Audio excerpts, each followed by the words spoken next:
히브리서 5장 12절부터 14절까지 제가 읽습니다.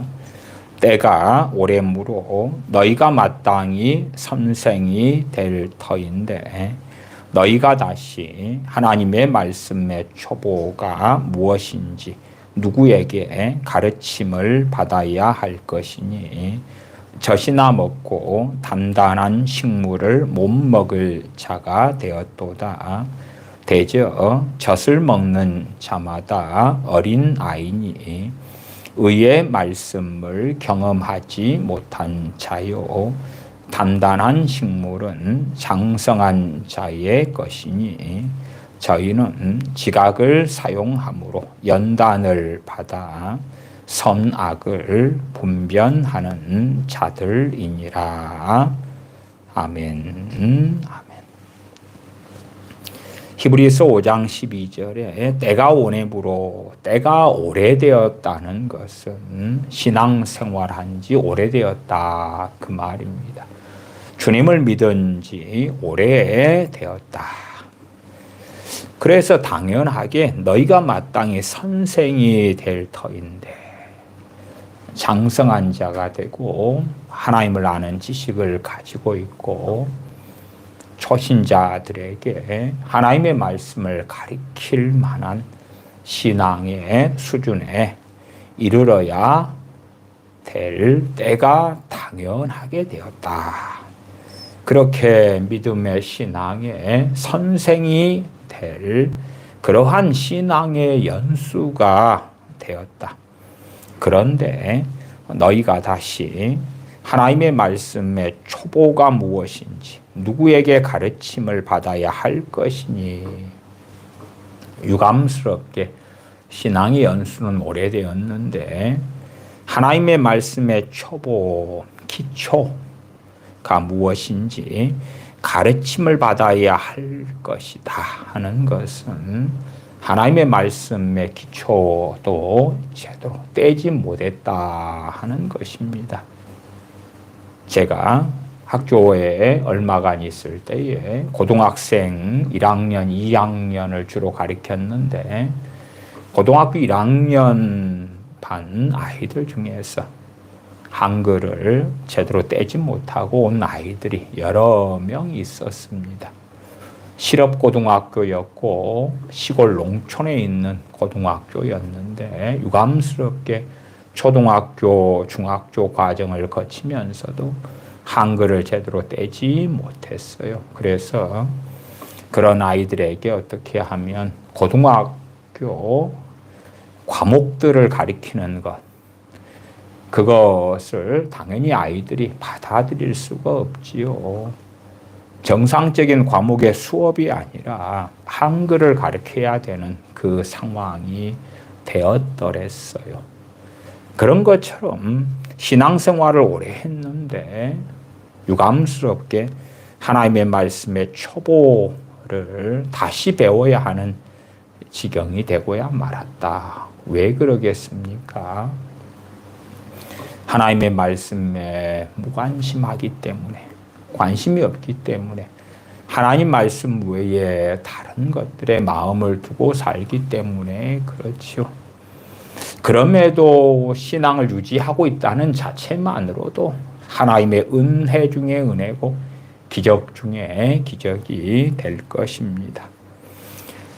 12절 하반에 젖이나 먹고 단단한 식물을 못 먹을 자가 되었도다. 대저 젖을 먹는 자마다 어린 아이니 의의 말씀을 경험하지 못한 자요. 하나님의 말씀 가운데 젖과 단단한 식물로 구분하고 있습니다. 그 가운데 젖을 먹을 수밖에 없다.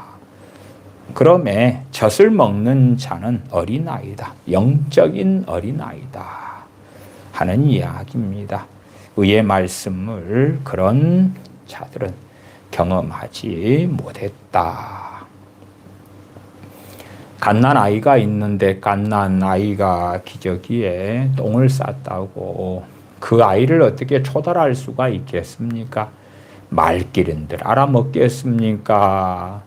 도대체 뭘 알아먹겠습니까? 오줌을 이렇게 싸면 안 돼, 똥을 이렇게 싸면 안 돼. 그러나 그런 것을 도무지 알아먹지 못한다 그 말이에요. 그렇기 때문에 그런 아이는 의가 무엇인지, 진리가 무엇인지, 어떠한 삶을 살아야 하는지 그런 것들을 가르친다 해도 제대로 알고 배울 수가 없겠지요. 주님을 위하여 고난받는 것, 연단받는 것, 때로는 징계받는 것, 진실로 의의 말씀이 무엇인지 알지 못하는 것입니다. 14절에 단단한 식물은 장성한 자의 것이다. 여기에서 단단한 식물은 당연히 하나님의 말씀 가운데서의 단단한 식물로 비유가 되고 있습니다. 하나님의 말씀은 히브리서 5장으로 하면 크게 적과 단단한 식물로 구분되어지죠. 이제 젖먹이 어린아이에게 단단한 식물, 우리의 음식물로 비유하십시다.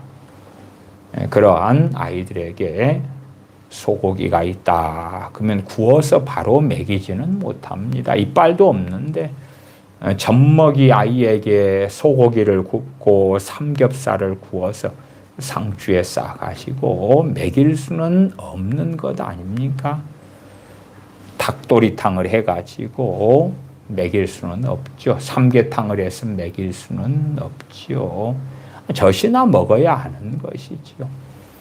성장하고 자라다 보면 얼마나 다양한 음식들을 접하게 됩니까? 맛있는 것, 화려한 것, 별의별 음식들을 접합니다마는 젖먹이들에게는 허락되지 않은 것이지요. 그런 것처럼 하나님의 말씀 66권의 놀라운 뷔페하고는 상상할 수 없이 대단한 말씀의 잔치가 펼쳐져 있어도 어린아이들은 그 말씀들을 제대로 깨달을 수 없고 알 수 없고 오히려 심지어는 성경을 읽으면서 미혹 속에 빠져버리는 많은 예들이 있습니다. 그렇기 때문에 하나님의 말씀을 읽을 때는 진실로 겸손함이 필요합니다. 겸손하지 않은 사람이 성경을 읽을 때 되면 스스로 함정 속에 빠져서 미혹되고 자빠져 버리는 것입니다. 대한민국의 이단 사이비에 속한 사람들이 수십만 명이 넘습니다. 수십만 명이 넘는 이단 사이비에 속한 사람들이 성경을 많이 읽는 이들이 있고 읽을 때에 그들이 제정신을 차리냐 할 때에 정말 하늘의 별 따기처럼 극히 불가능한 가운데 어쩌다가 한둘은 특별한 하나님의 은혜를 입어서 이단 사이비에서 말씀을 통하여 벗어나기는 합니다마는 그러나 절대 다수의 이단 사이비들이 성경을 읽으면 읽을수록 점점점 이단 사이비의 사상은 강해지고 미혹은 강해지는 것입니다. 이단 사이비에 빠졌다 그러면 그 사람이 독사가 되었다. 독사는 물을 마시면 독을 만드는 것이지요. 그러나 어리석은 사람들은 성경만 읽으면 깨닫게 될 거야, 알게 될 거야, 바르게 하나님 앞에 서게 될 거야 하는 망상들을 가집니다. 그러나 그렇지 않습니다. 간혹 역사적인 사례로 무신론자들 가운데서 진정 하나님이 살아계신가 알고자 하여 성경을 읽다가 주님을 믿게 된 예들이 있습니다만은 그러나 대부분의 무신론자들이 성경을 자신들의 목적을 따라서 읽고 그리고 복음에 대하여 교회에 대하여 하나님에 대하여 절대 다수가 대적자의 위치에 서왔다는 것은 역사가 익히 증명하고 있는 것입니다. 미혹되어 있는 자들이 성경을 읽는데 미혹에서 어떻게 벗어납니까? 우리가 아시다시피 유대인들이 성경을 암송하고 손목에 또한 머리에 이마에 기호를 삼고 문설주에 새기고 그렇게 회당에서 말씀을 암송하고 배우고 살아왔지만 막상 성경이 주님에 대하여 말씀하심에도 주님께서 이 땅에 오심에 주님을 자기 백성들이 영접지 아니했다고 요한복음 1장에 명확히 증거합니다. 자신들을 사신 주를 부인하고 주님을 십자가에 못 박고 말았습니다. 주님께서는 이 성경이 곧 나에 대하여 말씀하는 것이다 해도 전혀 소경되어 알지 못합니다. 밤낮 없이 성경을 연구한다는 바리새인들, 서기관들이 소경되어지고 소경된 인도자가 되어져서 자기만 구덩이에 빠질 뿐 아니라 소경들을 인도하여 함께 구덩이에 빠지는 그 어리석음 속으로 끊임없이 나아갔던 것입니다. 유대인들 같이 성경을 또한 율법을 사랑하는 사람들이 어디 있겠습니까? 많은 율법을 읽으면서도 그 율법이 가리키는 이가 우리 주 예수 그리스도이심에도 불구하고 여전히 소경되어서 알지 못합니다. 저는 오랫동안 큐티의 위험성에 대하여 말씀드려 왔어요. 그 이유가 무엇입니까? 정말 단단한 것과 젖이 있는데 교만함 가운데 자의적으로 자기의 지혜를 믿는 가운데 자기 판단에 따라 성경을 읽고 해석하고 또한 자기 삶에 뜯어붙이면서 점점 구렁텅이에 스스로 빠지는 어리석은 일들이 너무나 많이 일어나기 때문에 그렇습니다. 또한 극단적으로 그렇게 말씀해 보십시다. 저같이 목회자들이 신학교만 나온다 해서 위대한 신앙을 가지게 됩니까? 신학교에서 신학책을 좀 보고 공부하고 신학 수업을 듣는다 해서 장성한 믿음을 갖게 됩니까? 목사 안수를 받는다 해서 혹은 선교사가 된다 해서 탁월한 신앙을 가지게 됩니까? 결코 그렇게 되지 않습니다. 제가 어느 때에 시립도서관에서 성경을 보고 있을 때에 어느 선교사님이 오셨더라고요. 그래서 우리 서로 모르는 타인이었어요. 그러다가 휴게소에서 만나서 대화하다 보니까 그분은 선교사님이시더라고요. 그래서 이제 여차여차 대화를 하는데 그분의 말씀이 그렇게 이야기하는 거예요. 자기는 목사 안수를 받을 때에 완전히 사람이 AD와 B처럼 달라졌다. 말하자면 목사 안수를 받는 순간에 특별한 존재가 되었다는 거예요. 그분은 목사님으로 선교사로 가신 분이고 그러다가 이제 어느 때에 고향에 잠깐 돌아와 계시다가 시립도서관에서 저랑 만나서 잠깐 대화를 하신 거죠. 자기는 정말 안수를 받는 순간에 특별한 사람이 되었다 그러시더라고. 그래서 제가 목사님 그건 아닙니다. 목사님 그건 아니에요. 목사님께서 목사 안수를 받으실 때에 특별한 체험을 하셨을 수는 있을 겁니다만은 그러기 때문에 목사 안수를 받았다는 이유 때문에 당신의 신앙이 탁월한 신앙, 놀라운 신앙, 하나님을 아는 그 탁월한 경지에 이르게 된 그러한 식으로 이해하시는 것은 잘못된 것입니다. 한참 그렇게 설득하고 설명을 드렸어요. 물론 그 선교사님, 그 목사님은 받아들이지 않았습니다. 왜냐하면 자신은 안수를 받으면서 특별한 존재가 되었다고 믿어야지 얼마나 힘이 되고 위로가 되고 자신을 하나님께서 특별히 세우신 그 놀라움에 취해 살 거 아닙니까? 그런 게 아니라고 해도 아니, 안수를 받으면서 특별한 존재, 특별한 신앙이 된다면 다 신학교를 가고 다 선교사님이 되고 다 목사님이 되면 좋을 거 아닙니까? 그러나 결코 그렇지 않기 때문에 각자의 부르심 속에서 하나님을 섬기는 것이다. 그 말이에요. 그 선교사님, 그 목사님은 안수를 통한 일확천금의 신앙에 매여 있고 그 착각 속에 있는 것이에요. 하나님의 말씀을 통하여 무엇이 젖이고 무엇이 단단한 식물이고 어떻게 믿음이 성장해가고 자라가는지를 이해해야 되는데 그렇지 아니하다. 하나님의 말씀 없이 어떻게 영적인 성장이 가능합니까? 그렇지 않습니다.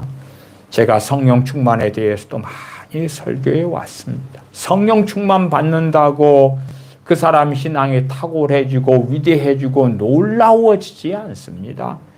성령 충만은 주님과 동행할 수 있는 능력이 되며 은혜가 되며 힘이 되는 것이지만 그 성령 충만을 계속하여 유지하여서 하이웨이 고속도로처럼 주님을 깊이 있게 아는 그 길로 가는 그 능력의 원천으로 삼을 수도 있고 성령님을 소멸해 버리면서 어리석어질 수도 있는 것입니다.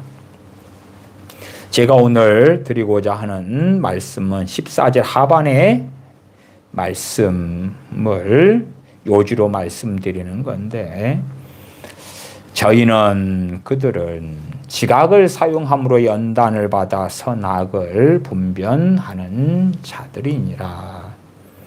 기본적으로 장성한 자가 되었다면 분별력을 갖추고 있다. 선악을 분별하는 분별력을 갖추고 있다. 그러니까 젖을 먹거나 그런다 해서 전혀 분별력이 없다는 이야기는 아니겠죠. 젖먹이가 있고 장성한 자가 있다면 그 가운데 젖먹이보다 큰 어린아이도 있을 거고 10대 청소년도 있을 거고 그럴 거 아닙니까? 장성했다, 성인이 되었다. 어느 기준인지 정확하게 명백하지는 않아도 젖먹이와 장성한 자의 사이에 어린이도 있고 청소년도 최소한 있을 거예요. 아니면 요한일서의 말씀에는 어린아이 신앙, 청년의 신앙, 아비의 신앙 그렇게 나누는 걸로 따지면은 장성한 자 앞에 청년의 신앙을 가진 사람들도 있겠지요. 그래서 분별력이라는 것이 장성한 자의 신앙이 되어졌을 때 그 기준은 하나님의 말씀. 성령님께서 어떻게 믿는 자 가운데서 놀랍게 역사하시느냐 할 때에 성령님께서는 진리의 영이십니다. 진리의 영이셔요. 모든 진리 가운데로 인도하시기 위하여 우리 주님께서 보내신 삼위일체 하나님 가운데 삼위의 하나님이 되십니다. 진리의 영 되신 성령님께서 분별할 수 있도록 역사하시는데 어떤 이들에게 어떻게 그러느냐 할 때에 진리의 말씀을 붙잡고 사는 사람들. 그래서 젖먹이가 더 성장하고 성장할수록 진리 가운데서 더 분별력을 갖추었다. 다른 말로 성령님께서 선악을 분별할 수 있도록 더 놀랍게 역사하신다. 그렇게 말씀을 드리겠습니다. 자, 그러면 성령님께서 역사하시는 방식 가운데 하나를 오늘은 말씀을 드리려고 그럽니다. 상당히 많은 사람들이 성령님의 인도하심을 받지 못해서 시험에 빠지는 많은 일들이 있습니다.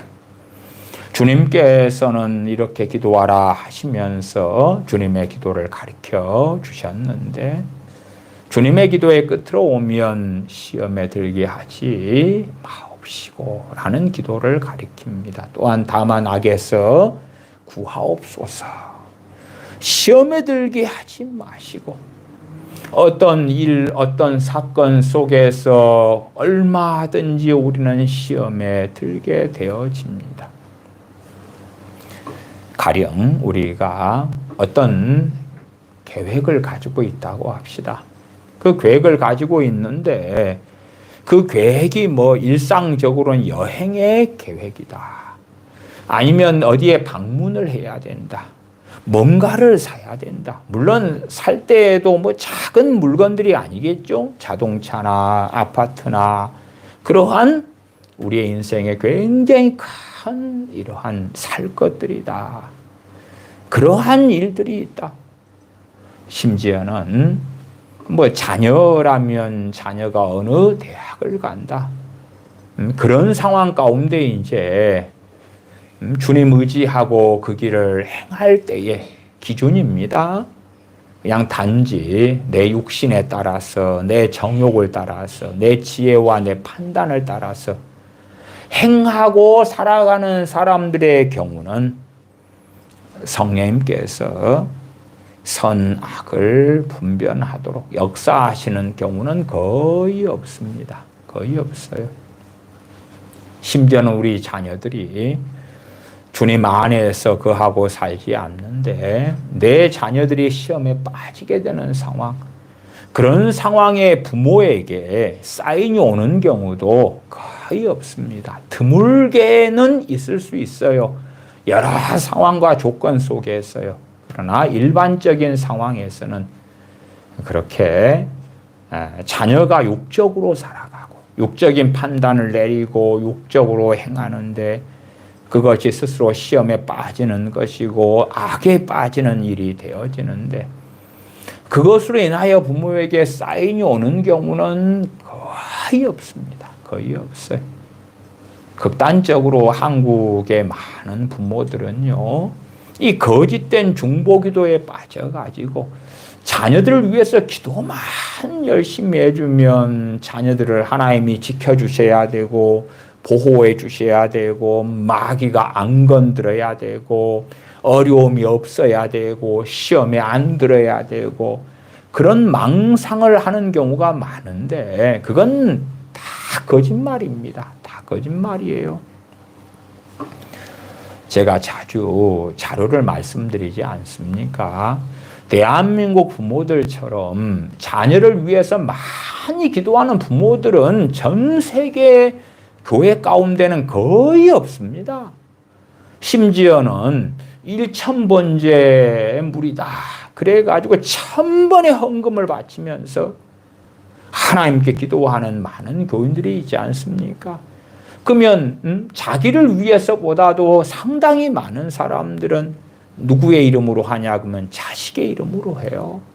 자식의 이름으로 1000번의 헌금을 바치는 것입니다. 1000원씩이든 5000원씩이든 만원씩이든 혹은 그 이상이든 1000번을 바치는 거예요. 만원씩 1000번이면 1000만원이 되고 기간만 해도 정말 빨리 잡고 짧게 잡아도 1년은 가뿐하게 넘어갑니다. 기본 3년씩 그렇게 시간을 보내는 거예요. 더 오래 걸리기도 합니다. 아니면 대한민국 교회처럼 특별 새벽 기도회를 많이 하는 교회도 드물죠. 그 가운데 자녀들의 수능 때가 되면 수능을 위한 특별 새벽 기도회 특세, 그래서 자녀들을 위하여 40일 특세를 하고 작정 기도를 하고 철야 기도를 하고 얼마나 많이 그렇게 기도합니까?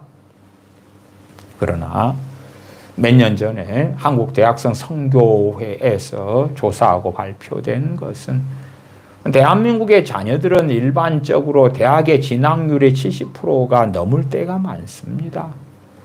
그래서 자녀들이 대학에 진학하게 되는데 일단은 부모가 사는 집에서 대학을 왔다 갔다 하는 등하교하는 자녀들일 경우에 30에서 40%가 신앙생활을 그만두고요. 부모가 있는 곳이 아니라 타지에 가서 방을 구하든 자취를 하든 기숙사에 지내든 그렇게 해서 생활하게 되는, 대학 다니게 되는 자녀들의 경우는 60에서 70%가, 일반적으로 70% 정도가 신앙생활을 그만둡니다. 그만둬요. 아니, 자녀를 위해서 그렇게 많이 기도했으면 자녀들이 신앙생활을 그만두는 게 아니라 뜨거워지고 주님을 만나고 말씀대로 살고 깨어있고 뭐 그렇게 돼야 될 거 아닙니까? 그러나 그렇지 않다고 말이에요. 제가 지난주 중에도 자녀들이 고등학교를 주로 마친 다음에는 신앙이 급격하게 무너져 버리는 많은 일들에 대하여 왜 그런가 설명을 드렸습니다. 그건 부모들에게 낙심하라고 하는 이야기가 아니에요. 자녀들이 품 안에 있을 때에 자녀들이 성인 되고 독립하고 최소한은 성경의 기준에 20살이 되기 전에 대학 갈 실력을 만들고 영어를 가리키고 혹은 어느 자격증 기술을 배우고 하는 것보다 더 중요하게 신앙적으로 독립할 수 있도록, 신앙적으로 1대1로 주님 앞에 설 수 있도록 양육해야 되기 때문에 정말 중요한 목적의식을 자녀가 품 안에 있을 때 가져야 된다는 것을 말씀을 드리는 거예요. 물론 결과적으로는 자녀 스스로가 책임질 수밖에 없는 거예요. 부모가 아무리 잘한다 해도 자녀도 자유의지가 있고 자기 뜻이 있고 자기 정욕이 있는데 그 길을 걸어가는 걸 어떻게 가로막고 어떻게 말릴 수가 있단 말입니까?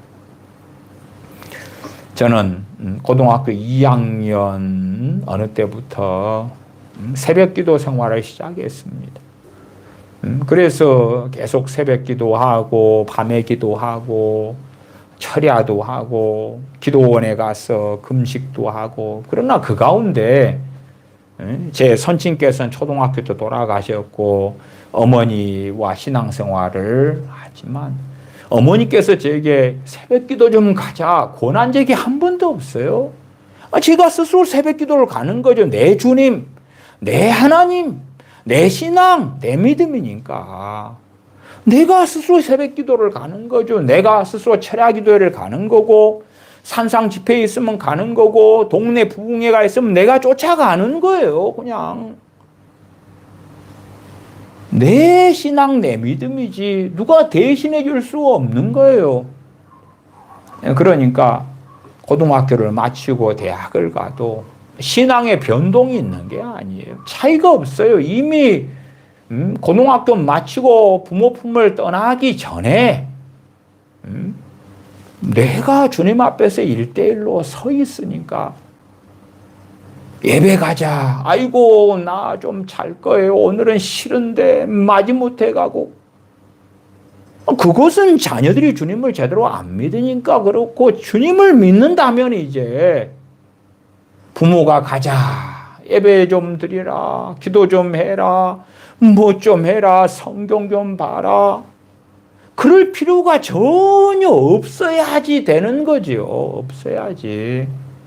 그러나 그러한 신앙이 준비가 안 되면 고등학교를 마친 다음에는 억지로 부모가 권면하고 손잡고 예배드리고 가정 예배드리고, 그래서 겨우 어떻게 유지했던 신앙이 말하자면 온실 안에 있던 화초가 이제 온실 밖을 벗어나야 되니까 사단이 우는 사자처럼 두루다니며 삼킬자를 찾는 거고, 사단의 공격에서 면제되지 않고, 그전에는 마귀의 공격이 100이 있었을 때에, 그러나 부모의 품 안에 있었기 때문에, 미성년자이기 때문에 하나님의 특별한 보호하심 가운데서 100 가운데 90은, 100 가운데 80은, 100 가운데 95는 막아졌단 말이에요.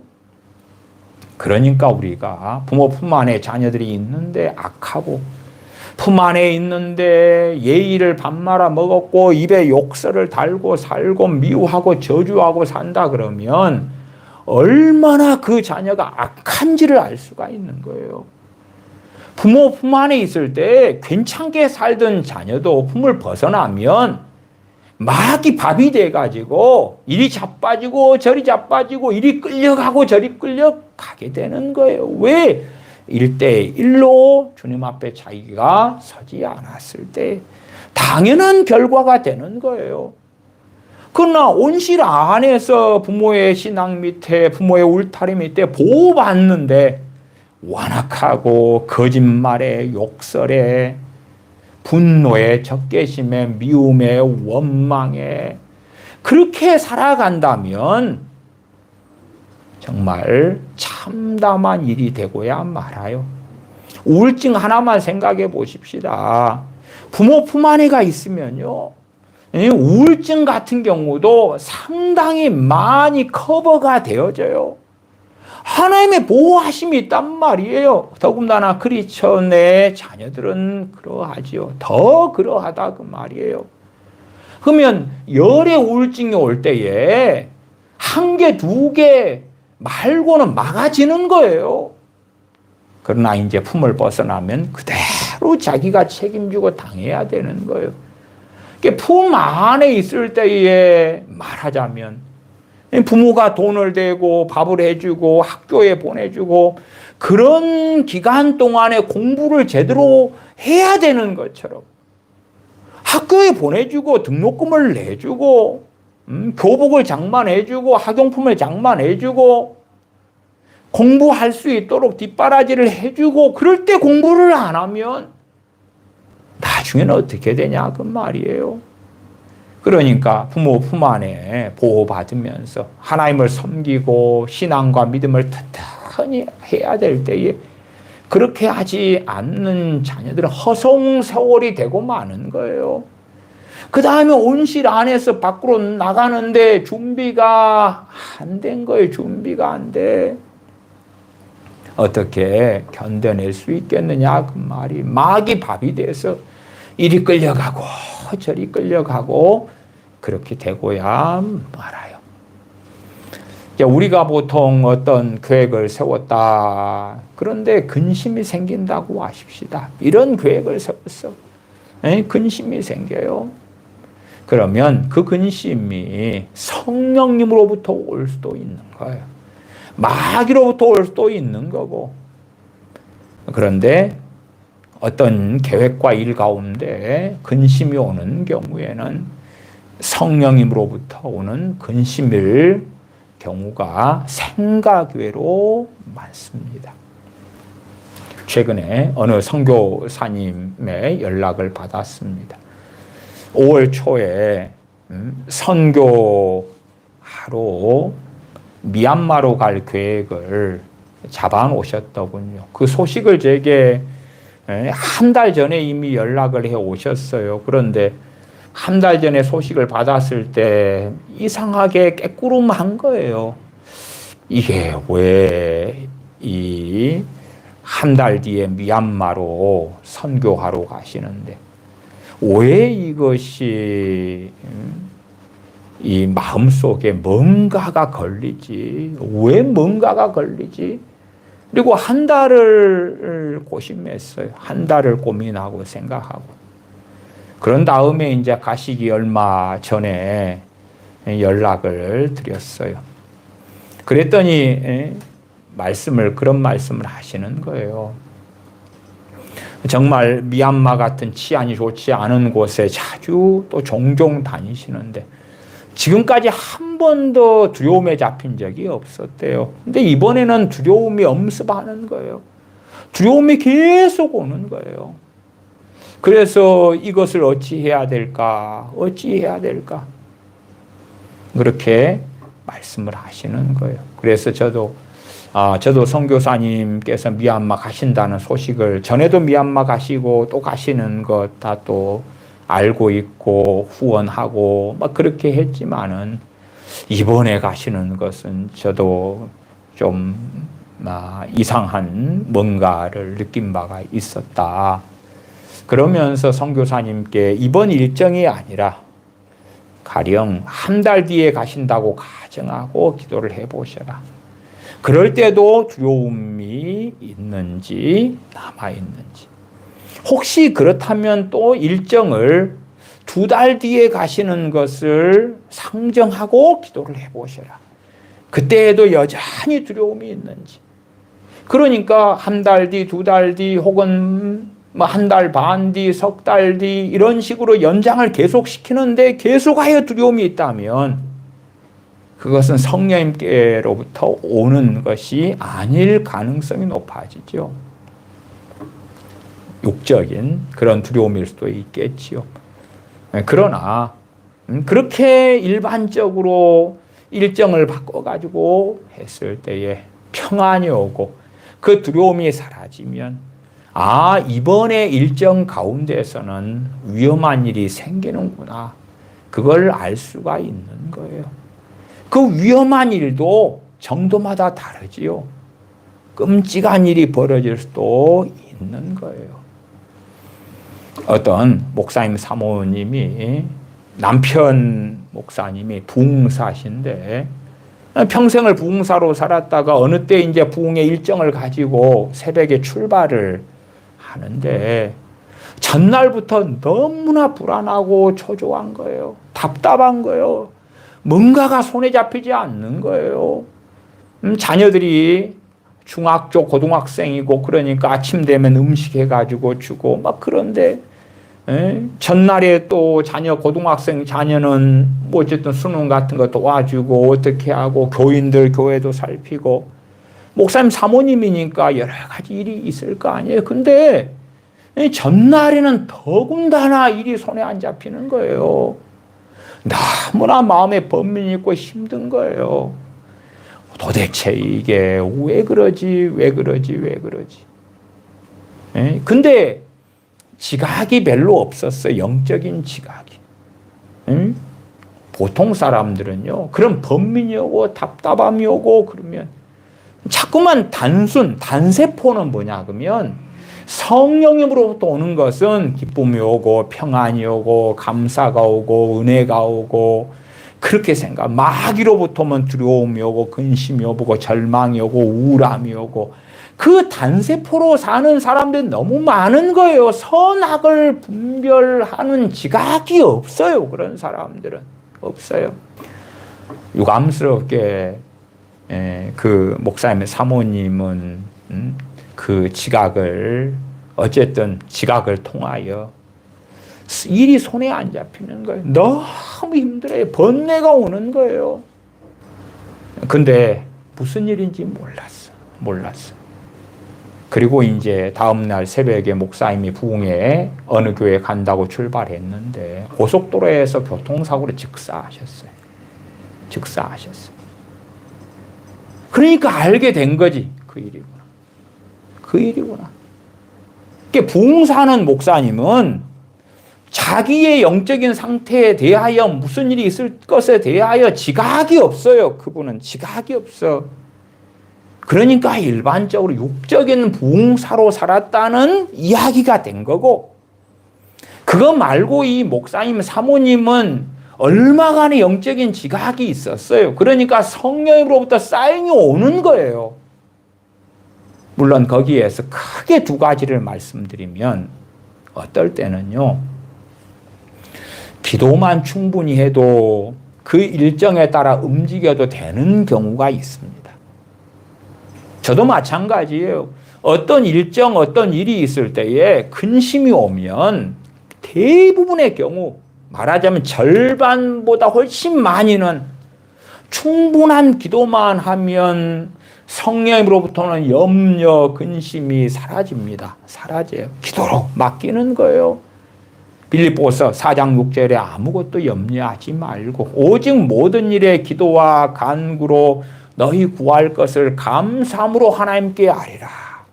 그리하면 모든 지각에 뛰어난 하나님의 평강이 그리스도 예수님 안에서 너희 마음과 생각을 지키시리라.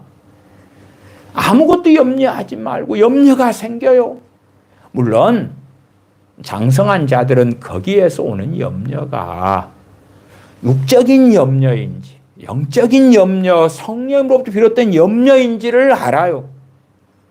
저는 많은 크리스천들을 만났고 영적 전쟁, 마귀 역사에 대해 오래 설교해 왔는데 단세포 같은 사고방식을 가진 크리스천들이 정말 많더라고요. 기쁘고 행복하고 감사하고 즐겁고 재미나고 만족하고 평안하고 그러면 성령이에요. 그 다음에 답답하고 슬프고 괴롭고 힘들고 그러면 마귀, 근심, 절망, 두려움, 마귀. 나이트클럽에 가서 술 마시고 흥청망청하는 젊은이들에게 물어보세요. 당신 나이트클럽에 가서 춤추고 노래하고 흥청망청할 때 재미나지 않냐고, 신나지 않냐고. 약물 중독에 빠진 사람들한테 물어보세요. 그 약물을 할 때에 기분 나쁘더냐, 기분 좋더냐라고. 기분이 좋으니까 하는 거예요. 기분이 좋으니까, 쾌감에 잡히니까. 그게 성령의 역사가 됩니까? 아니에요. 단세포. 이 목사님 사모님에게 번뇌가 오는 거예요. 어찌할 줄을 모르는 거예요. 이걸 어떻게 해야 되나? 기도를 좀 하고 기도를 좀 해도 이 번뇌와 답답함이 가시지를 않아요. 뭔 일인지 몰라. 기도를 좀 하고 좀 해도 답답함이 가시지를 않아요. 도대체 뭔 일 때문에 그렇지? 새벽에 부흥사되는 남편 목사님이 부흥회를 가다가 고속도로에서 즉사해버리는 거예요. 사고로. 지각이 없으니까 성령님이 가르쳐 주시는 걸 받긴 받았는데 또 마찬가지죠. 충분한 기도를 해도 이 두려움과 불안과 이 번뇌와 낙심이 이러한 것들이 안 없어질 수가 있어요. 그런 경우는 그 계획을 캔슬을 해야 되거든요. 취소를 해야 되거든요. 취소를 해야 돼요. 모르겠어요. 그 목사님 사모님이 지각이 있고 기도를 어느 정도 충분히 했다고 가정합시다.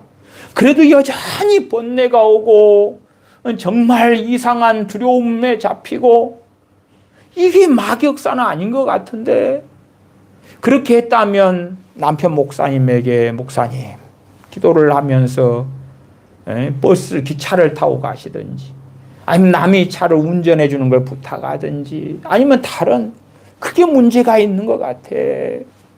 부흥의 일정을 좀 변경을 하든지 뭐 어떻게 하든지 그러면서 지각이 있다면 분별을 하고 살폈을 텐데 사모님이 지각이 있다면 목사님께 안 돼요 해도 목사님 자신이 지각이 없다는데 이번에 선교사님 같은 경우는 제가 어쨌든 일정을 바꾸어서 한 달 뒤에 가는 일정으로 해서 기도를 해보시라 했더니 선교사님 기도를 해보시더니 한 달 뒤에 가는 일정으로 하니까 계속 있던 그 두려움이 없어지더래요.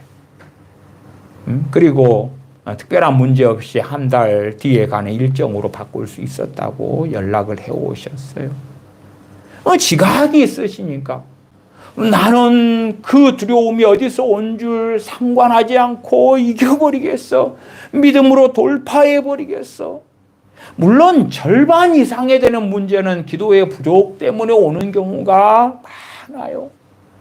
그래서 기도만 충분히 되어질 때는 일정이 크게 변동이 없어도 문제가 없고 성령님으로부터는 두려움과 근심이 사라지는 일들을 경험을 해요. 그러나 10개 중에 몇 번은 기도를 충분히 해도 잘 안 되는 일들이 있어요. 그러한 것들은 내 계획을 바꿔야 되고 내 일정을 바꿔야 되는 거예요. 그렇게 할 때만이 시험에 들지 않고 심지어는 악에 빠지는 것을 막을 수가 있어요. 제가 이러한 설교도 과거에서도 몇 차례 했습니다. 극단적인 사례이긴 합니다만 청춘 남녀가 결혼을 앞두고 있습니다. 근데 어떤 이제 아가씨죠. 결혼 전이니까. 그래서 뭐 스드메도 다 하고 예식장도 다 잡았고 청첩장도 다 돌렸고 결혼식 전날이 되었습니다. 물론 저는 그렇게 생각합니다. 그 자매 아가씨의 결혼에 성령님께서 사인을 몇 번 주셨다고 저는 개인적으로 생각을 해요. 남편 예비 신랑 예비 신부 가운데 예비 신부만 영적인 사람이었기 때문에 예비 신부가 사인을 받았어요. 사인을 받았어. 근데 어떤 사인이냐? 결과적인 이야기입니다. 그 사람과 결혼하면 안 된다는 거예요. 물론 사람들은 그렇게 생각해. 그런 일이 있다면 정말 그렇다면 음성이 들려야 한다고 생각하는 거예요. 딸아, 그 남자 결혼하면 너 인생 쫑친다. 안 된다. 그런 음성이 들려야 한다고 생각하거나 그런 음성이 들려도 타임을 자기 마음대로 정하는 거예요. 스테미 하기 전에 혹은 그 남자가 결혼하자고 결혼 프로포즈 하기 전에 혹은 프로포즈 하면서 예스 하기 전에 그런 게 들려야 된다고 생각하는 거예요. 그러나 그 사람이 자신의 정욕과 자신의 판단으로 걷는 그 길에 성령님은 별로 가로막지 않으십니다. 그러나 정말 그 사람이 주님을 찾는 사람이고 주님 안에 행하고자 하는 사람이라면 사인을 주시는 거예요. 그러나 사람들이 생각하듯이 그러한 음성으로 주시지 않습니다. 드물게는 꿈을 통하여 어떻게 말씀하시는 경우는 있습니다. 많은 대부분은 지각을 어떻게 사용할 것이냐. 이 지각. 우리가 보통 지각이다 하면 오감이다고 말하죠. 눈으로 보고 귀로 듣고 코로 냄새 맡고 입으로 맛을 보고 만질 때 촉각 그런 것처럼 영적인 지각을 이야기하는 거예요. 성령님께서 역사하실 때에 그가 영적인 지각으로 받을 수가 있느냐? 좋지 않는 결과가 뻔한데 평안이 오고 기쁨이 오고 감사가 오고 그러면 사인이 됩니까? 안 됩니까? 안 될 거 아닙니까? 좋지 않은 결과가 뻔하면 성령으로부터 영적인 지각, 영적인 사인이 오는데 번뇌가 오고 근심이 오고 염려가 오고 불안이 오고 두려움이 오고 그래서 신호등 빨간불처럼 아니다, 노다고 하는 거예요. 그래서 어떤 자매가 결혼식 전날에 잠이 안 오는 거예요. 갑자기 까닭없이 눈에 눈물이 쉼없이 흘러내리는 거예요. 너무 답답한 거예요. 너무 불안한 거예요. 초조한 거예요. 아니, 상식적으로는 상대방이 조건에 맞고 결혼할 만하고 사랑하는 남자니까 결혼할 거 아니냐 그 말이에요. 사랑하는 남자니까. 그러니까 육적으로는 결혼식 올리고 신혼여행 가고 꿈꾸는 결혼 생활에 대한 기대감이 있고 육적으로는 기분이 좋고 설레임이 있고 잠이 안 오는데 설레임 때문에 안 오는 거 기대감 때문에 안 오는 거 잠을 안 자도 별로 피곤하지 않아. 왜 그 사랑하는 그 사람과 이제 한 집에서 살게 되잖아. 한솥밥 먹고 살게 되고 신혼여행 가고 알콩달콩하니 살게 되니까 얼마나 좋겠냐 그 말이에요. 근데 까닭없이 눈물이 나는 거예요. 답답한 거예요. 너무 힘든 가운데 잠을 못 자겠는 거예요. 도대체 어느 상황에서 그런 일이 벌어지냐? 마지막 결혼하기 전에의 최후 사인인 거죠. 실상 그 결혼이 비참한 결과를 가져오게 될 것이라는 사인인 거죠. 그러나 아니 결혼식 전날에 아니면 당일날 새벽까지 그러는데 친인척 다 모셔놓고 지인들 모셔놓고 결혼식을 하고 결혼식장 잡아놨고 스드메 다 해놨고 드레스 맞춰놨고 그런데 신부가 야반도주 하겠어요? 나 결혼 못합니다. 이유가 뭔데? 그렇게 할 수가 있겠는가 그 말이에요. 대부분은 그럼에도 결혼하죠. 심지어는 정말 결혼해서는 안 될 사람이다. 그래도 내가 기도하면 돼. 내가 하나님께 부르짖으면 돼. 그런 망상을 하는 사람들도 굉장히 많아요. 제가 지난 주일에 설교 때에 살아가다가 결혼 생활을 하다가 도중에 한 사람이 예수를 믿었을 때에 그 다음 짝꿍이 되는 배우자도 주님을 믿게 될 비율이 얼마쯤 될까 할 때에 잘해야 저는 3쌍 중에 1쌍 정도 그럴 것이다 말씀을 드렸어요. 그 다음에 이제 제가 자세히 조사를 해봤어요. 정말 처음부터 결혼 전부터 예수님 믿은 처녀 총각이 결혼하는 경우는 둘 다 크리스천으로 대부분 살아가요. 그러나 불신자로 살다가 결혼 생활 도중에 주님을 한쪽이 믿었다 할 때 다른 쪽도 믿는 경우는 얼마쯤 되냐 하고 살펴보았을 때에 경험상 교인들이나 교우들이나 만난 크리스천 가정들 쭉 살펴봤을 때에 많이 잡아야 4쌍 중에 1쌍이에요. 4쌍에 1쌍.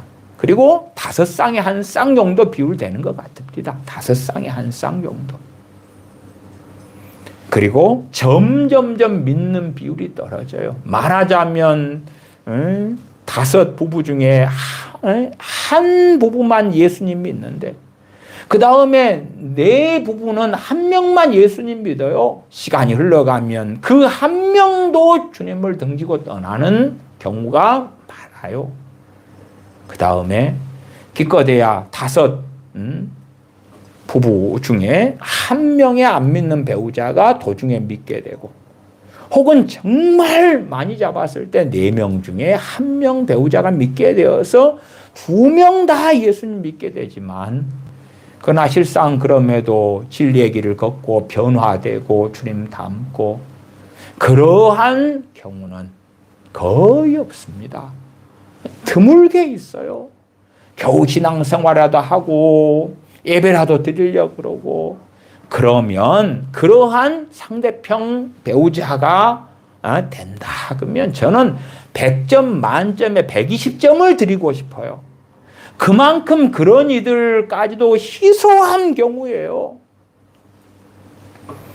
그러니까 예수님을 믿는 사람이 짝꿍이 예수님 안 믿는다 그러면 정말 특별한 여차에 찬 이유로 짝꿍이 주님을 믿을 수 있게 될런지 몰라도 그러한 경우는 진리는 아니고 약속된 것도 보장된 것도 아니고 그럴 수는 있는데 그러나 안 그럴 가능성은 훨씬 더 많다. 그게 보편적인 거예요.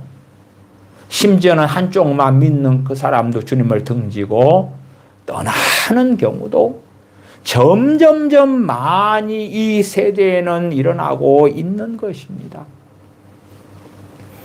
그래서 우리의 삶 가운데 우리가 시험에 빠질 때 되면 우리가 내 육적인 삶, 내 육체의 영광, 세상 영광을 위하여 사는 사람이 아니고 부족하고 연약하고 또한 죄 가운데 거하고 산다 할지라도 주님을 따르려고 하고 진리 가운데 살려 하고 주님을 사랑하고 깨어 있으려 하고 그런 사람들에게는 영적인 지각, 선악을 분별하는 성령의 역사로 말미암는 지각이 나타나게 되어집니다. 그래서 그 가운데 상당수는 빌립보서 4장 6절처럼 염려가 오는데 기도와 간구로 나아갈 때 어떤 건 기도만 충분히 할 때 어떤 건 기도를 넘어서서 간구까지 해야 돼. 간구까지 해야 돼. 그럴 때에 하나님의 평강이 우리의 마음과 생각을 주님 안에서 지켜주시는 역사가 나타난다. 그러나 어떠한 경우는 그 일정을 바꿔야 되고 하고자 하는 목적을 바꿔야 되고 일을 바꿔야 되는 거예요. 그냥 극단적으로 신호등으로 빨간불, 파란불, 노란불 그렇게 말한다면 O, X, 세모 그렇다면 인생사의 대부분의 일은 세모에 속할 것이에요. 죄의 문제나 의의 문제가 아닌 거. 여러분이 오늘 저녁 식사를 하신다 그럴 때에 김치를 드시든지 아니면 미역국을 드시든지 된장국을 드시든지 밥을 드시든지 현미 밥을 드시든지 뭐 그런 것이 죄와 의와고는 상관이 있냐 그 말이 없어요. 없어. 대부분은 없다 그 말이에요. 밥을 몇 숟가락 드시든지 적게 먹든지 누룽지를 누려가지고 누른밥으로 잡수시든지 그건 세모란 말이에요. 세모. 그런데 어떤 것들은 니마 그 길을 가지 마오. 아니라고 사인을 주시는 거예요. 아니라고 사인을 주시는 거예요. 어떤 것은 의의 길이고 진리의 길이에요. 그래서 그 일을 행하면서 고난받을 때에 더 놀랍게 성령님이 역사하세요. 베드로 사도를 통하여 베드로 전서에도 말씀하셨지요. 의를 위하여 고난을 받는 사람, 주님을 위하여 고난을 받는 사람에게는 그 사람 위에 성령님께서 함께 하신다고. 성령님의 역사하심, 성령님의 기름 부으심, 성령님의 임재가 그 사람에게 함께 있다고. 의의 길, 고난의 길을 걸어갈 때에 주님을 위한 의의 길, 고난의 길일 때에 성령님께서 힘을 주시고 붙잡아 주시고 능력을 주신다 그 말이에요. 그러나 그게 아니고 육의 길, 잘못된 선택의 길, 그런 길을 걸어갔을 때에 정말 깨어있는 사람들이라면 사인이 오는 거예요. 아니라고, 안 된다고 지각을 통하여 사인이 오는 거예요. 장성한 사람들은 그 사인이 선악, 성령님으로부터 오는지 마귀로부터 오는지 아니면 내 육신에서부터 오는지 분별력을 가지고 있다고 말이에요. 분별력을 가지고 있어요. 그래서 어떻게 이걸 처리해야 할 것인가. 제가 예전에 쾌쾌 묵은 이야기입니다만은 세월호 이야기도 말씀드린 적이 있어요. 유감스럽게도 세월호 참사에 거기에 상당히 많은 크리스천 자녀들이 포함되었고 심지어 어느 교회는 그 교회의 학생들이 다 끔찍한 참변을 당하기도 했어요. 그러면 자, 내 자녀가 수학여행이라고 간다고 칩시다. 내 자녀가. 물론 그 자녀가 예수 믿는 자녀예요. 그러면 가장 먼저 책임은 그 자녀에게 있는 거예요.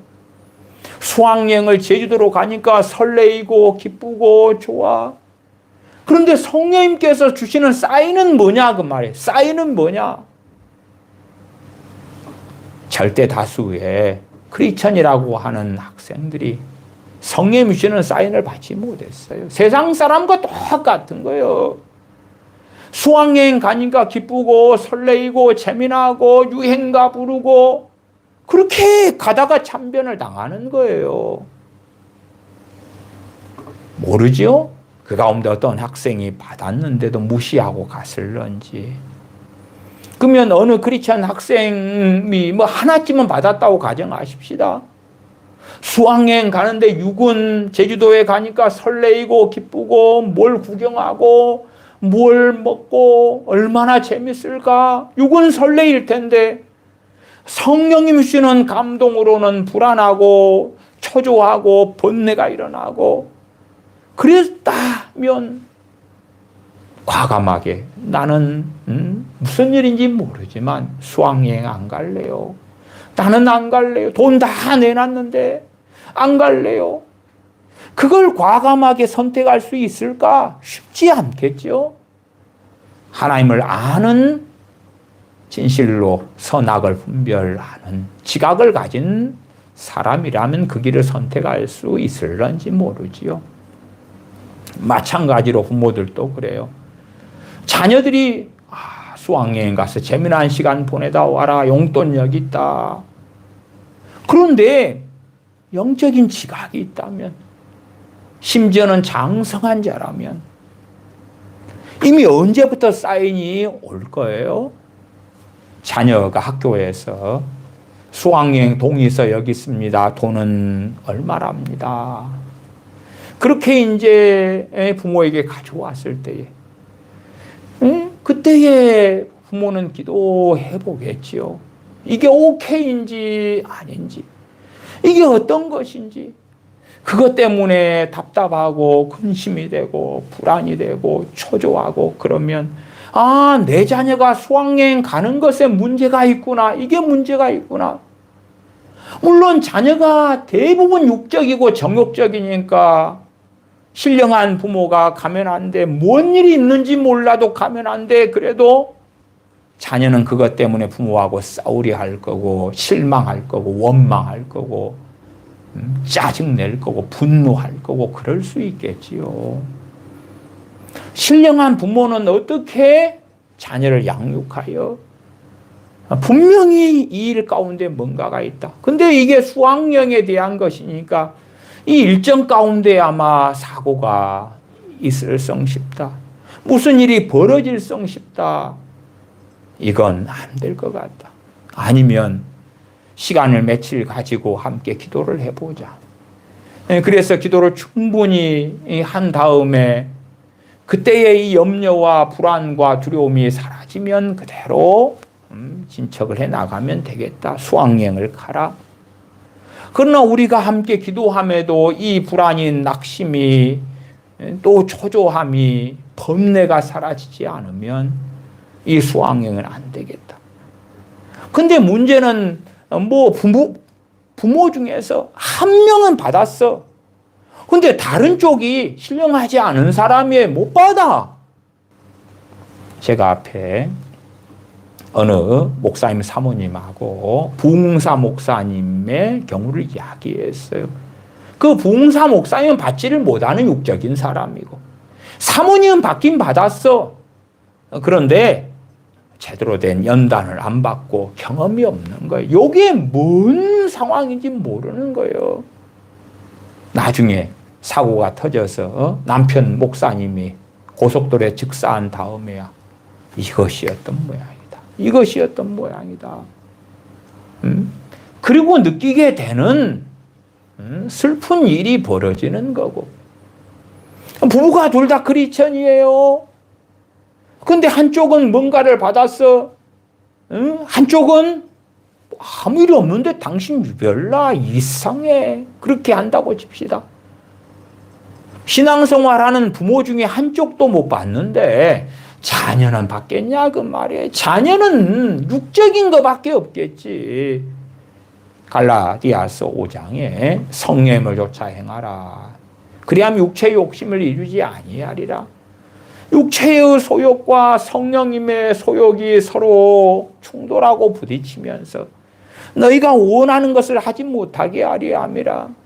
성령님의 소욕은 하나님의 뜻을 이루려 함이고 의의 길 평강의 길로 이끌려 함이고 육체의 소욕은 육신의 일을 만들고 정욕의 결과를 만들고 시험에 빠지고 악에 끌려가고 마귀의 밥이 되고 온갖 죄의 시험에 얽매이게 되는 것. 어느 길을 걸어갈 것이냐, 어느 길을 걸어갈 것이냐. 실상은 그러한 일들은 부지기수로 일어납니다. 제가 교회 아이들과 함께 여름 되면 대부분 해수욕장에 다닙니다. 그러나 해수욕장에서는 예외 없이 대한민국 교회가 얼마나 많습니까?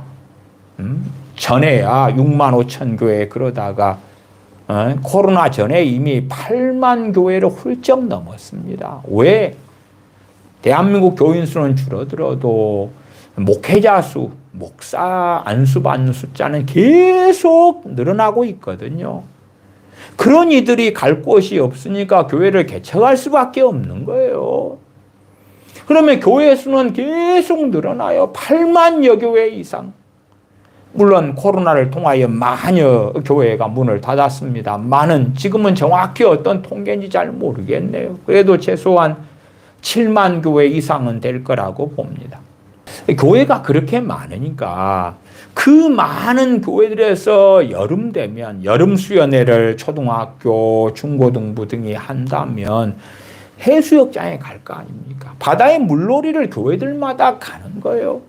그 다음에 익사사고가 매년 많이도 일어납니다. 많이도 일어나요. 그러니까 누가 아이들의 사고에서 안전하냐 그 말이에요. 그렇기 때문에 저도 교회 아이들, 초등학교, 더 어린 유치부 아이들, 중고등부 아이들 데리고 해마다 해수욕장을 가요. 왜? 바닷가에 사는 그러한 있는 교회니까. 바다의 해수욕장에 여기저기 많잖아요. 항상 다니는 해수욕장이 있긴 합니다만은 그런 데에서도 며칠씩 다니고 그래요. 그러면 그걸 놓고 왜 기도를 안 합니까? 사고 위험성이 있는가 없는가 기도를 해요. 체크를 해요. 체크를 해. 어떤 해는요, 기도를 하니까 사고 위험성이 와요. 사인이 와요. 사인이 와. 해수욕장에 가면 사고가 있겠다는 사인이 와요. 무슨 사인이에요? 해수욕장에 아이들을 데리고 여름에 가는데 불안이 온단 말이에요. 불안이 와요. 평안이 오질 않아요. 답답해져요.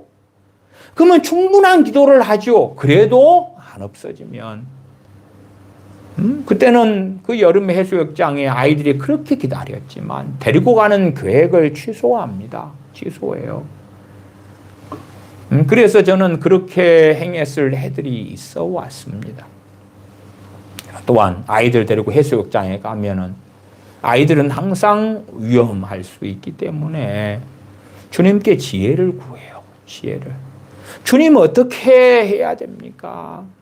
아이들 같은 경우 해수욕장이라도 눈만 잠깐 이렇게 놓쳐버리면 금방 사고가 일어납니다.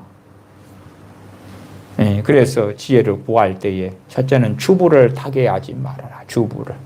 네, 주부를 타게 하지 말아라. 주부를 어떤 아이가 탑니까? 수영 못하는 아이가 대부분 타요.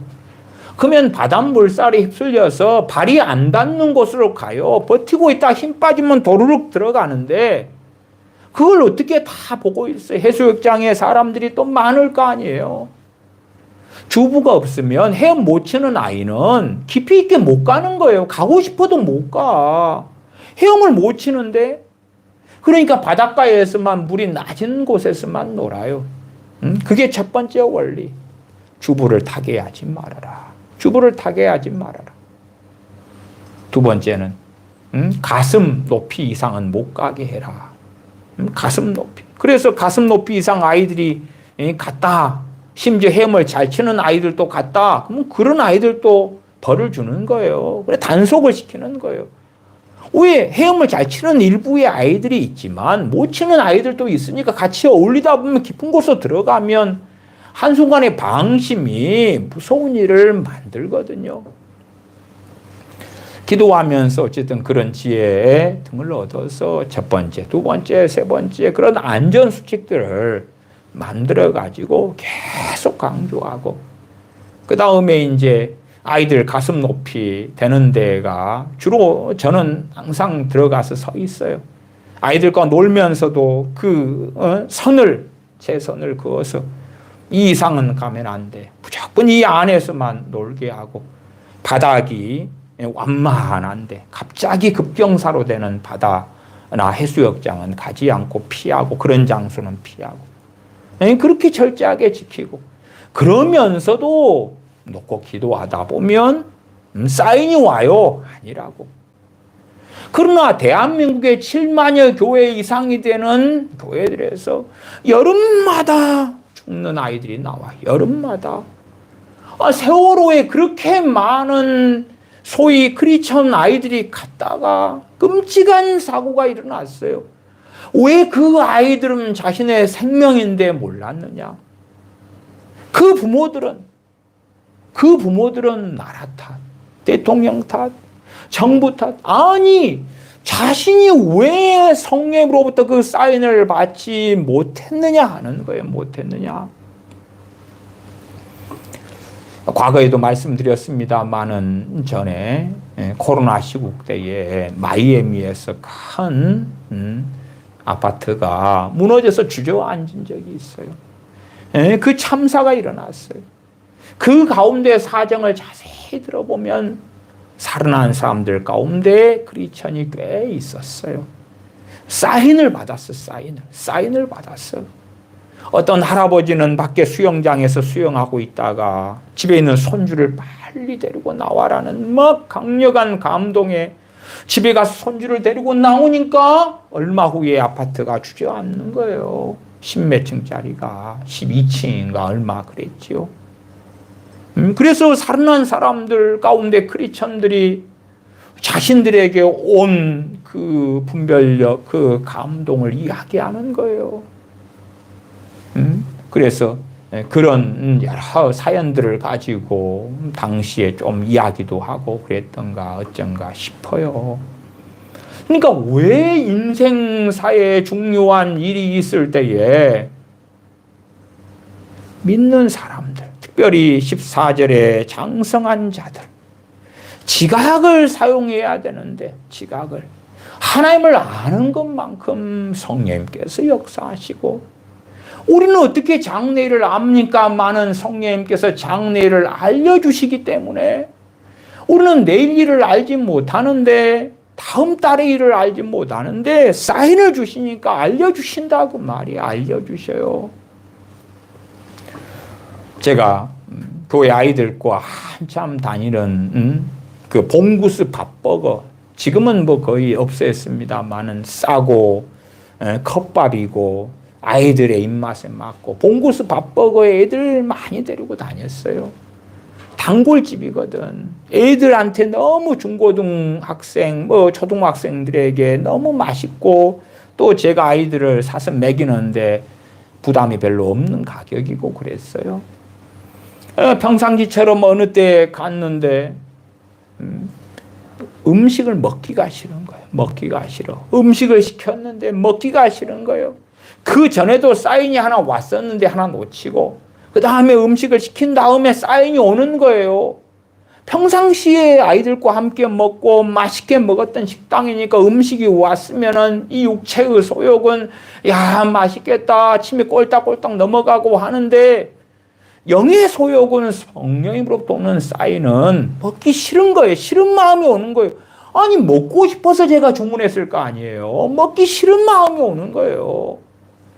그러나 육의 소욕이 이겼죠. 돈이 아깝잖아요. 시켜놨으니까. 처음에 그 식당에 그날은 들어가면 안 된다는 사인이 왔는데 그건 넘어섰고 그래서 먹었는데 식재료가 상했던 거예요. 당시 6월인가 그랬는데 식재료 보관을 제대로 못한 모양이에요. 봉구수 밥주거에 뭐 시키면 거기에 돼지고기나 뭐나 섞어 들어가거든요.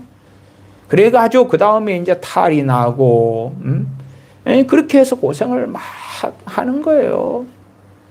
그러니까 그런 것까지도 성령님께서 알려주시는 거예요. 제가 어느 겨울에 교회 집사님과 함께 집사님 쉬시는 날에 그 가까운 섬에 1,000원을 내면 그 섬에 배가 태워줘요. 1,000원이면. 그 섬에 자주 이제 과거에 낚시를 갔던 때인데 시간을 맞춰서 낚시를 가기로 했어요. 1,000원 돈을 내고. 근데 이제 전날이나 되어서 또 당일날 아침에도 그래요. 정말 낚시 한 번, 또 동네 바닷가에서는 낚시인데 그 건너편 코앞에 있는 섬에 가서 동네 낚시를 하는데 가고 싶단 말이에요. 가고 싶어. 낚시를 가고 싶어. 또 저는 동무가 없으면 안 다니거든요. 누구 갈 사람이라도 있어야지 덤으로 가는 거예요. 근데 어쩌다가 가고 싶은 낚시를 시간을 맞춰서 가게 된 거예요. 근데 이 육은 가고 싶어. 성령으로부터 오는 것은 뭐냐 그러면 가기 싫은 거예요. 가기 싫어. 한쪽은 가고 싶고 한쪽은 가기 싫고 누가 힘이 셀 것이냐 할 때는 우리가 영의 사람으로 사는 사람이면 영의 소욕이 오면 육의 소욕은 싹 꺼지고 약해집니다. 그러나 우리가 육의 사람으로 살아가면 영의 소욕은 아무리 위기 상황이라도 약하게 오는 때가 많아요. 약하게 와. 위기 상황인데 약하게 온다니까. 우리가 이제 반반 물에 물 탄 듯 술에 술 탄 듯 걸쳐 있는 사람이면 육의 소욕만큼 영의 소욕이 올 수도 있어요. 그러면 이게 비등비등해. 비등비등해. 그 사람이 영의 사람으로 신령한 사람으로 사느냐 육의 사람 육신의 사람으로 사느냐에 따라서 이게 틀려지는 것입니다. 많은 사람들이 성령의 주시는 사인을 받을 수 없는 사람이 돼가지고 시험에 빠지고 악에 빠지고 그래서 나는 주님의 기도 가르쳐 주신 대로 시험에 들게 하지 마옵시고 다만 악에서 구하옵소서 건져주세요. 기도했는데 알아서 그렇게 해주셔야지요. 아니 너가 그렇게 기도했으니까 사인을 줬잖아. 저는 사인을 받을 수 없는 사람이 됐는데요. 못 받는 거지요. 사람이 무엇으로 심든지 그대로 거두니까. 성령님을 위하여 심는 사람은 영생을 거두는 거고 육체를 위하여 심는 자는 썩어질 것을 거두니까 어떻게 살았느냐? 성령 주신 사인을 받을 수 있느냐 없느냐? 그래서 제대로 지각이 없고 분별력이 없어서 단세포 동물처럼 기쁨이 오고 그러면 성령으로부터 오는 거야. 슬픔이 오고 단식이 오고 근심이 오면 마귀로부터 오는 거야. 그건 얼마나 어리석은 사람들입니까? 다시 5장 14절 단단한 식물은 장성한 자의 것이니 그렇게 주님을 아는 사람 단단한 식물은 하나님의 말씀, 의의 말씀 그것을 받을 수 있는 사람, 깨닫는 사람 그런 사람은 장성한 자의 것이고 그들은 지각을 사용함으로 연단을 받았다. 경험이 많아요. 아, 이런 사인이 오니까 이건 이거구나. 저런 사인이 오니까 이건 이거구나. 이건 이거구나. 앞에 그 부흥사 목사님의 사모님 되는 분은 지각을 별로 사용하지는 못해서 사인이 왔는데 도대체 이게 뭔지. 교회 집사님과 낚시를 섬에 1,000원 주고 가는 바로 코앞에 섬에 장군도라는 섬인데 지금은 이제 출입이 금지된 섬입니다만은 옛날에는 자주 다녔어요. 거기에 감동이 와요. 가기 싫은 마음으로. 그럼 어쨌든 그 집사님이나 저나 약속을 해놨고 이것이 정말 어렵게 잡은 약속이니까 둘 다 갔어요. 가서 그 집사님은 결과적으로 배탈이 나서 며칠 동안 그냥 설사를 줄줄줄 하시고 저는 감기에 심하게 걸려가지고 링겔도 맞았던가 하고 고생을 며칠을 했어요. 그런 것도 하나님은 막아주시기를 원하시는 거예요. 그러한 일들 가운데 우리가 연단을 받아야 되죠. 연단을 받아야 돼. 사인을 받아야 되는 거예요. 그걸 못 받는 사람은 자기가 못 받을 사람이 돼가지고 별의별 일이 생겨요. 그런 고난은 의를 위한 고난이 아니고 하나님의 뜻하신 고난이 아닌 거예요. 아니요. 그러나 그런 지각을 사용하지 못하는 거예요. 그 지각이 마비되어 있는 거예요. 영적 지각이 마비되어 있는 거예요. 정상 기능을 안 하는 거예요. 그러면 어떻게 연단을 받습니까? 그러면 어떻게 또한 선악을 분별할 수가 있느냐 그 말이에요. 고린도 후서 말씀을 보고 말씀 마칩니다. 고린도 후서입니다. 고린도후서 7장입니다. 고린도후서 7장 8절부터입니다. 고린도후서 7장 8절부터 제가 읽습니다. 그러므로 내가 편지로 너희를 근심하게 한 것을 후회하였으나 지금은 후회하지 아니함은 그 편지가 너희로 잠시만 근심하게 한 줄을 알미라. 고린도 전서를 고린도 교회에게 보내서 교인들로 하여금 근심하게 만들었다. 9절 내가 지금 기뻐함은 너희로 근심하게 한 까닭이 아니요 도리어 너희가 근심함으로 회개함에 이른 까닭이라. 근심함으로 회개함에 이르렀기 때문에 사도 바울이 지금 기뻐한다. 너희가 하나님의 뜻대로 근심하게 된 것은 우리에게서 아무 해도 받지 않게 하려 함이라. 고린도 교인들이 하나님의 뜻대로 근심하게 되었다. 다시 10절에 반복합니다. 하나님의 뜻대로 하는 근심은 근심인데 세상 근심이 있어요. 세상 염려가 있어요. 그러나 모든 근심, 모든 염려가 세상으로부터 오는 것이 아니에요. 아니요. 성령님의 탄식이 있고 말할 수 없는 탄식으로 너희를 위하여 친히 간구하시느니라. 우리가 마땅히 빌 바를 알지 못하나 성령님께서 말할 수 없는 탄식으로 친히 우리를 위하여 간구하신다. 그 성령님의 탄식이 있는 것처럼 근심하는데 세상 근심이 아니라 하나님의 뜻대로 하는 근심은 후회할 것이 없는 구원에 이르게 하는 회개를 이루는 것이요 세상 근심은 사망을 이루는 것이니라. 고린도 교회 교인들 가운데 많은 사람들이 기로에 놓여 있는 거예요. 기로에 놓여 있어. 마치 요한계시록 3장의 라오디게아 교회처럼 차지도 않고 덥지도 않고 주님께서 라오디게아 교회에 대하여 3장 20절에 문 밖에 서 계시다고 주님은 그들과 함께 계시지 않다고 그들 밖에 계시다고 말씀하셨어요. 그러니까 구원받은 고린도 교회 교인들이 죄를 통하여 완악함을 통하여 하나님과 등지게 되었어요.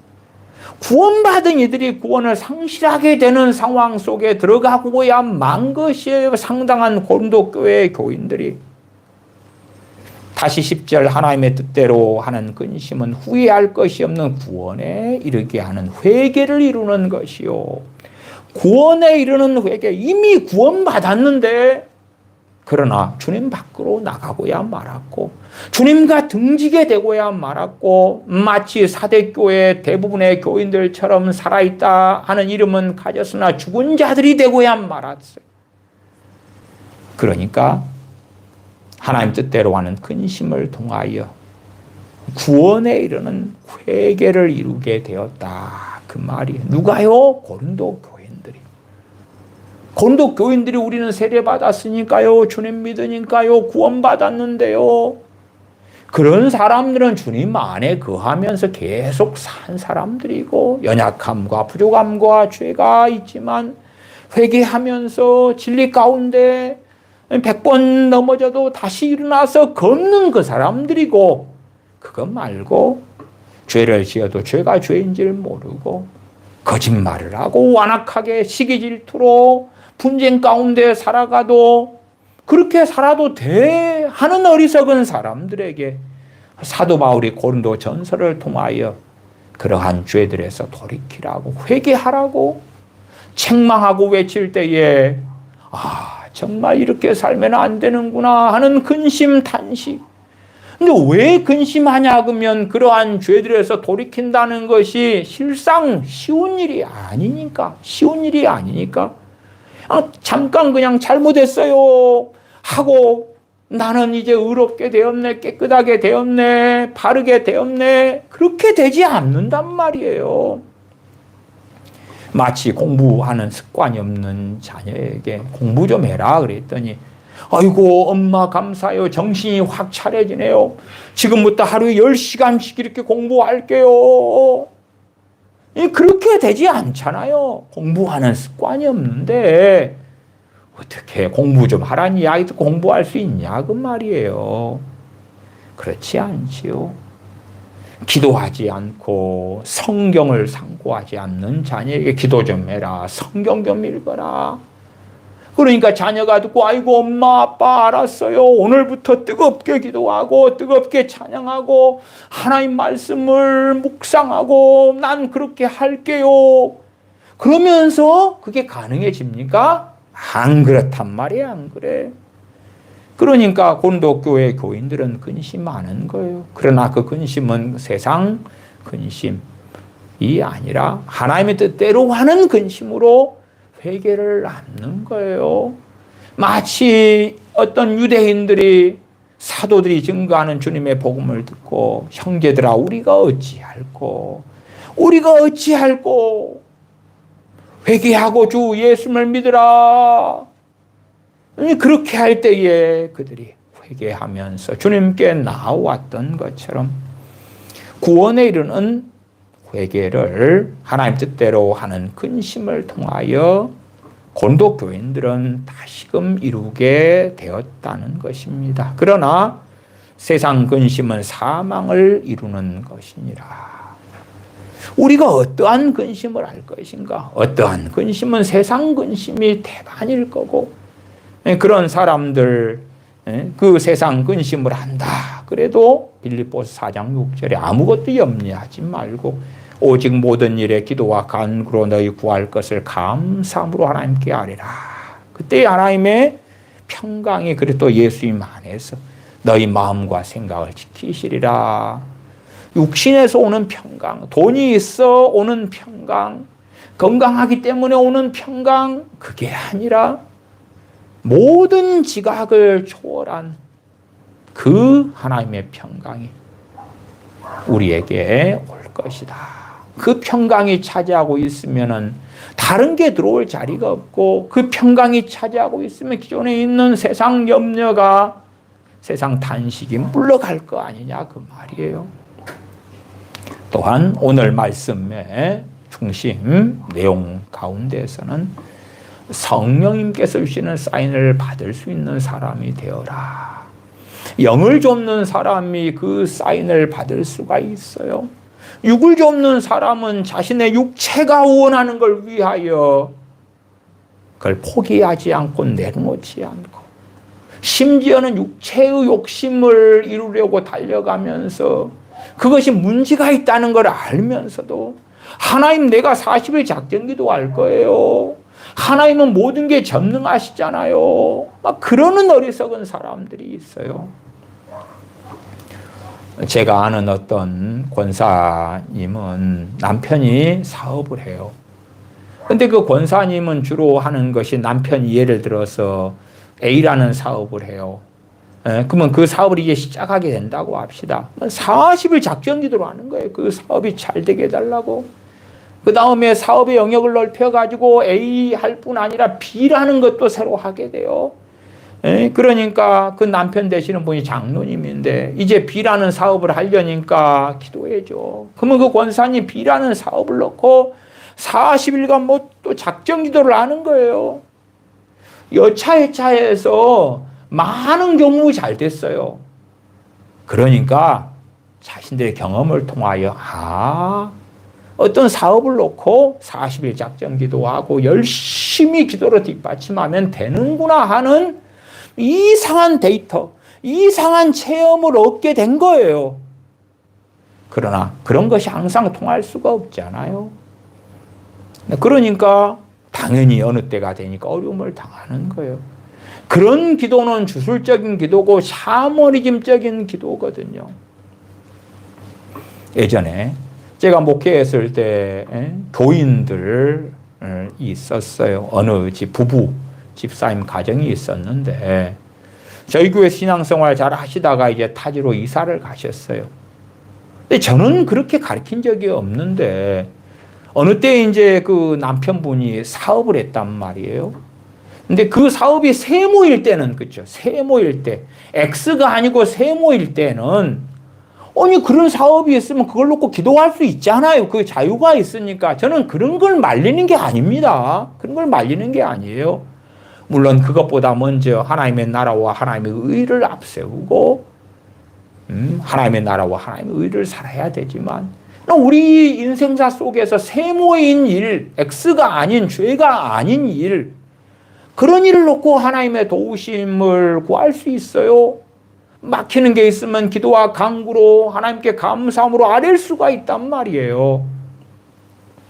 근데 이제 어느 때에 그 남편 집사님이 잘못된 일, 그것도 더군다나 일확천금적인 욕심과 탐욕으로 어느 일을 벌리려고 하면서 아내 되는 집사님에게 기도를 해줘.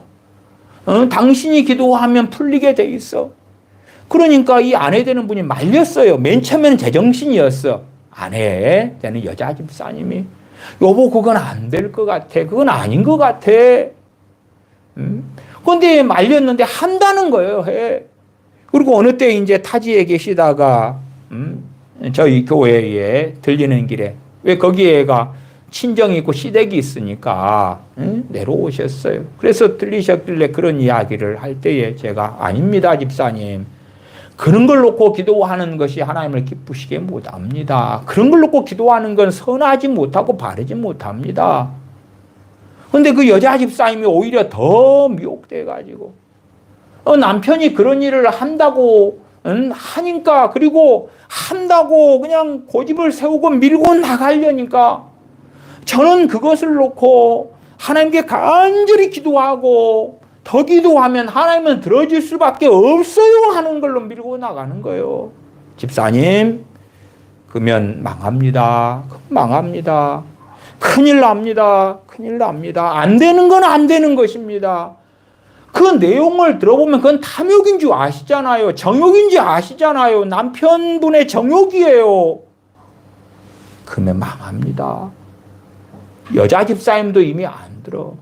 문제가 있다는 걸 알지만 기도하면 됩니다. 아니다니까요. 집사님께서 본인이 세모인 일에서 몇 번 기도해서 체험했다는 거예요. 하나님이 열어주시고 풀어주시고 복을 주시는 걸. 그러한 세모의 일에 대해서는 제가 가타부타하지 않겠습니다만은 명확하게 이 일은 정욕으로 쓰려고 잘못 구하는 거고 남편분의 정욕 아닙니까? 남편 집사님의 정욕이잖아요. 안 되는 것입니다. 해도 권면을 따르지 않더라고요. 그 다음에 당연하게 큰 경제적인 어려움 속에 빠졌어요. 그 이후로는 연락도 안 오고 방문도 안 하고 소식도 없어요. 이게 많은 경우에 여러 이유로 저희 교회를 떠나게 되시는 분들도 그래도 특별한 이런 이상한 일이 아니고서야 거제권을 계속 가지거든요. 또 그렇게 타지에 이사 가시는 분도 마찬가지고. 그러나 그때 이후로 세월이 얼마나 흘러갔는데 소식도 몰라요. 왜 그 남편과 아내 집사님들도 다 저희가 전도한 분들이에요. 그렇게 해서 저희 교회에서 집사님이 되신 분들이고 또한 많은 기적을 질병이나 임신이나 많은 기적을 체험한 가정이고 그 남편 되시는 분은 아내가 예수님 믿는 것 때문에 자기 말을 안 듣는다 이런 것 때문에 저희 교회 예배당에 기름을 부어서 불을 질러버리겠다는 분이셨어요. 나중에 회개하고 예수님 믿고 저한테 세례받고 그 다음에 교회 서리 입사임이 되고 그러나 정욕으로 달려가면서 하나님께 해달라고 막 부르짖는 것이 될 수 있는 게 아니란 말이에요. 그러니까 돈의 욕심에 미혹에 빠져서 정말 인생사에서 비참한 그런 탄식할 만한 일로 달려가는 거예요. 그렇게 달려가는데 성령으로부터 오는 사인을 받을 수가 없잖아요. 받을 수 없게 된 상태니까 밀고 나간다는 거예요. 부르짖으면 된다는 거예요. 안 되는 건 안 되는 건데 이미 육체의 정욕과 소욕에 잡혀버렸기 때문에 본인은 영적 지각이 있다고 주장할런지 몰라도 그렇게 되지를 않았어요. 그런 사례들이 참으로 많습니다. 전능하신 아버지께서는 하나님의 자녀들을 아끼시기 때문에, 사랑하시기 때문에 우리가 주님 안에서 살려 하고 영의 사람으로, 의의 사람으로 살려고 하고 부족하지만 그 길을 걸어가는 사람들이라면 우리에게 평안의 길, 은혜의 길로 이끄시려고, 우리가 당하지 않을 고난, 우리가 빠지지 않아야 될 시험, 우리가 악에 빠지지 않아야 될 것들에서 우리를 지키시고 보호하시려고 하나님의 은혜의 역사, 성령의 도우심의 역사는 나타나는 것입니다. 선악을 분별할 수 있는 지각을 가진 하나님의 자녀들이 되어야 됩니다. 기도하겠습니다. 아버지 하나님, 저희가 어리석고 어리석어져서 성령님께서 주시는 지각 또한 사인을 받지 못하는 자 혹은 주셨다 할지라도 무시하고 내 고집대로, 아집대로, 독선대로, 어리석음대로, 교만한 대로, 정욕대로 달려갈 때가 참으로 많습니다. 그리하여 시험에 빠져서 겪지 않아야 될 많은 문제들에 빠지는, 슬프고 탄식할 만한 일들이 많이 벌어지는 것을 경험합니다. 진실로 저희가 육신을 쫓아 사는 사람들이 아니라 의를 쫓아, 성령님을 쫓아 영의 사람으로 주님 앞에서 사나 죽으나 주님 앞에 더 깨어 살기를 원하는 사람, 주님을 기쁘시게 하는 사람, 전능하신 아버지 하나님을 즐거움으로, 기쁨으로 삼는 사람으로 살게 하여 주시옵소서. 그리하여 우리의 삶의 여러 순간들, 여정들 가운데 장래일을 아시는 성령님을 통하여 지각을 사용함으로 선악을 분별하는 장성한 자의 신앙, 단단한 식물을 먹을 수 있는 믿음의 사람들이 되게 하여 주시옵소서. 우리 주 예수님의 이름으로 기도하옵나이다. 아멘. 아멘.